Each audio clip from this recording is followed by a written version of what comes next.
आज गेम चेल्सीको र आर्सेनलको भए पनि यो गेमको फाइदा चाहिँ सिधै सिटीलाई गयो क्या, किनभने they were third in the table. अनि त्यसपछि आज दुइटैले पोइन्ट ड्रप गर्दा बित्तिकै सिटी सेकेन्डमा उक्लिएको छ र चेल्सी थर्डमा गयो। अनि त्यसपछि जुन चान्स थियो चेल्सीले पोइन्ट ग्याप मिनिमाइज गर्नु, त्यो चान्स पनि गुमायो होइन।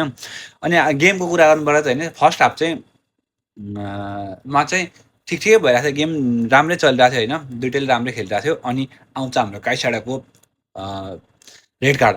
सुरुमा इनिसियल्लीमा चाहिँ येलो कार्ड दिन्छ, त्यसपछि रिभ्यू गरेर उसलाई चाहिँ सिधै रेड कार्ड दिन्छ होइन। हिविली मिसिङ 2 गेम होइन, मिसिङ 2 गेम।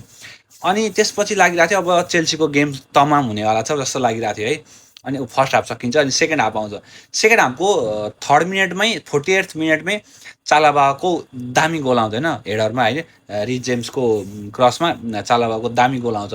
अब म सोचिरहेको थिएँ होइन, पार्क द बस अनि गेम डिफेन्ड गर जिताऊ, मलाई जिताऊ भनेर सोचिरहेको थिएँ होइन चेल्सीले होइन। तर चेल्सीले अलिकति डिफेन्ड गर्न चाहिँ ढिला गर्यो, किनभने फेरि एकछिनपछि आर्सेनलको गोल आयो, मिकेल मरिनोको बुकायो साकाको क्रसमा मिकेल मरिनोको गोल आयो होइन।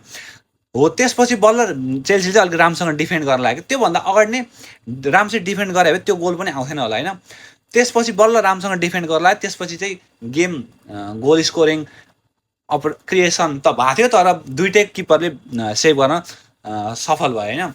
सो लागिरहेको थियो आर्सेनलले जित्छ जस्तो, 1 पोइन्टमा चेल्सी जित्छ जस्तो लागिरहेको थियो होइन। अब 1 म्यान डाउन भएपछि उनीहरू अब 1 गोल हान्दा बित्तिकै उनीहरूले पुरै डिफेन्सिभ खेल्छन् होला जस्तो लागेको थियो। तर फेरि आउँछ आर्सेनल गोल, अनि आर्सेनलले गोल हान्दा बित्तिकै गेम खुल्या थियो, पुरै खुल्या थियो होइन, दुइटै टिम खुलिरहेको थियो। सो त्यो आर्सेनलको गोल पछि चाहिँ लागिरहेको थियो अब सिधै आर्सेनलले गेम जित्छ जस्तो लागिरहेको थियो, तर हुन सकेन होइन। फुल टाइम 1-1 को भयो।